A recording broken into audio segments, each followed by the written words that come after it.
Sveiki atvykę į Špicbergeną, Baltųjų meškų teritoriją. Dabar 2013 metai, Liepos vidurys, čia temperatūra tik tai šiek tiek daugiau negu 7 laipsniai, todėl pats laikas įsitraukti šiltas pirštinės.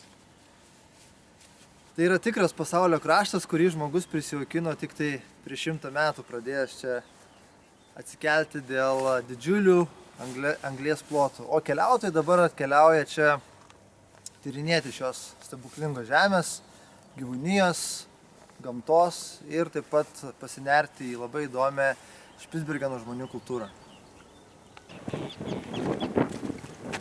Longyearbyen yra Špicbergeno didžiausias miestas, gyvenvietė ir sostinė, kaip ir centras. Čia gyvena apie 1500 žmonių ir dauguma jų yra norvegai.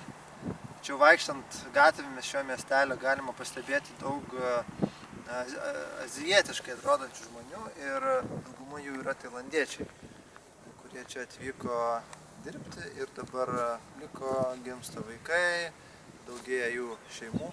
Taip pat yra daug užsieniečių, tarp kurių ir studentai. Longyearbyene yra universitetas, kuriame mokosi apie 350 studentų ir jie atvykę yra iš 25 šalių. Ir tie studentai mokosi tokių gamtinių fizinių dalykų, kaip jūrų biologija, geologija, kalnakasyba ir panašūs dalykai, kas susiję su šita vieta ir įvairių resursų išgavimu.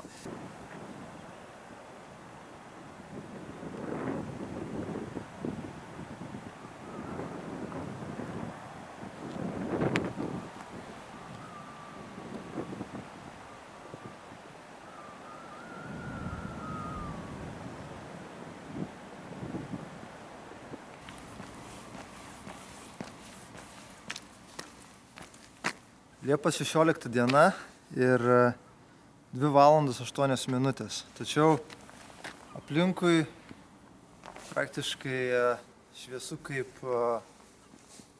dienos metu, 2 ir 3 dienos.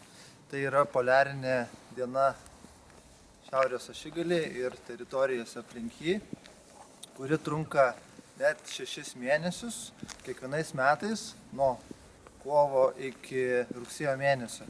Ir tai yra 6 mėnesiai tiesiog šviesaus paros meto, kada neateina naktis. Ir yra kita šio reiškinio pusė, tai yra poliarinė naktis, kuri trunka taip pat 6 mėnesius. Ir tęsiasi nuo rugsėjo mėnesio iki kovo mėnesio. Vietiniai vienas kitam prieštarauja, vieni sako, kad daug paprasčiau gyventi yra, kai yra poliarinė diena. Kitiem poliarinė naktis yra daug malonesnis paros metas, nors tada labai tamsu, visur prieblanda, apšviečia tik tai mėnulis ir šiek tiek pats miestelis yra apšviečiamas dirbtinėmis šviesomis. Tada yra pats geriausias metas stebėti šiaurės pašvaistę, dėl ko čia ir atvažiuoja tamsių paros metų žmonės. Įlanka būna užšalusi, todėl kruizinių laivų nebėra. Dėl to užsidaro dauguma viešbučių ir iš 14 viešbučių lieka dirbti tik tai 1, 2 ar 3 viešbučiai. Užsidaro daugybė prekybos centrų ir kitų paslaugų sferos vietų. Vietiniai žmonės dabar, kaip matote, kadangi yra naktis, jų laiku jie miega, nors atvykėliam užmigti, kai jie kelias dienas čia atvažiuoja, būna labai sunku, dėl to, kad skverbiasi šviesa per langus. Vietinių žmonių nematome, skuteriai arba sniego motociklai laukia savo meto, kada iškris sniegas ir vietiniai važinės jais vietoj mašinų. Ir vietiniai vadina šitą vietą labai saugia, todėl dauguma jų namų nerakina automobilių, palieka raktelius viduj. Prieš įeidami į viešojo maitinimo vietas, tarkime, gidai grįžę iš ekspedicijų palieka ginklus prie įėjimo ir išėję visada juos randa. Tai yra viena saugiausių vietų gyventi pasaulyje.